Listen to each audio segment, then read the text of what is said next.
I'm Richard David Grundy from Northern California.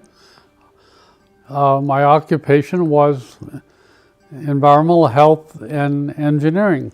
I was drawn into science when I was in high school, and Sputnik flew over my high school. My teacher said, "You have a facility for mathematics and science.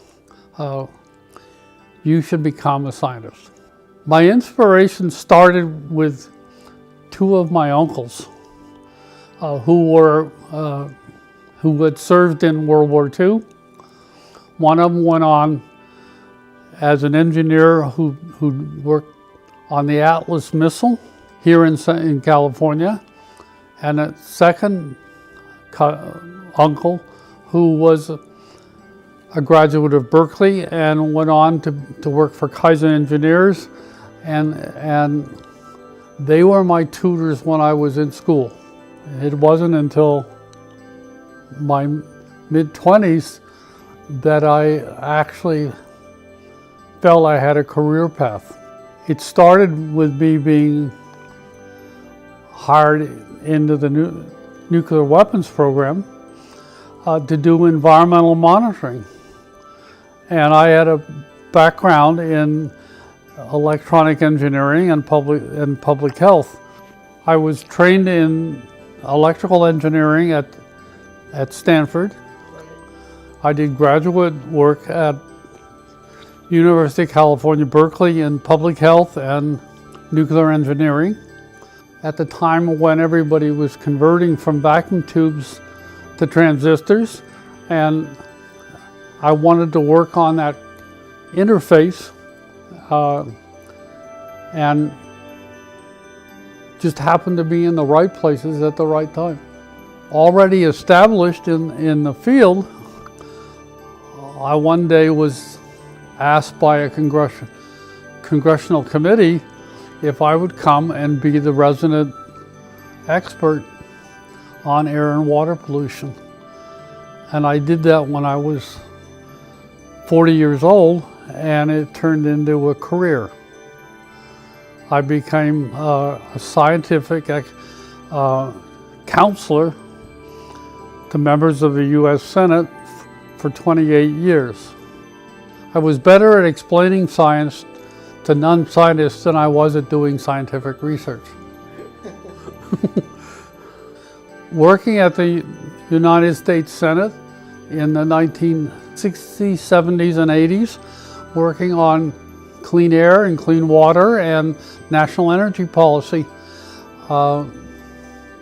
during the time that we created the Environmental Protection Agency and the Department of Energy. Later in life, I was inspired by a professor from Stanford named Rolf Eliasson, who was an environmental engineer who had worked for President Eisenhower. And he told me that I had a facility to present the scientific stuff, and I should stay in Washington and accept the position in that was offered to me in the United States Senate. Again, it's all timing. And I didn't plan it that way. Well, my personal achievements were being advisor on clean air and clean water and national energy policy. And that led on to actually being a member of the U.S. delegation on climate change at the United Nations in Geneva. All of my grandparents were immigrants, and all of their children were curious about understanding the United States and what it was and what it stood for. Curiosity is essential. I was an editor on 2 books on the health effects of consumer products and a separate book on the health effects of air pollution. My legacy I would like to leave to the people that are concerned about applying science to public policy. I do not feel that in the present environment, people are concerned about their decisions being consistent with basic and valid science. And I would like to change that. I think it is important to be curious about life and what is out there, and not accept simple answers, and be curious enough to explore an interdisciplinary career. That was what was advocated when I was a teenager, and I do not see being advocated anymore. I would advocate that the younger people be curious about the world around them, and pursue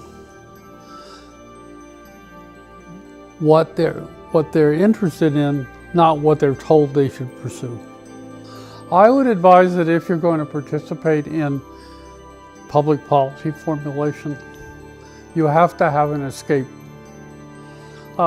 It's very stressful dealing with people who are very opinionated.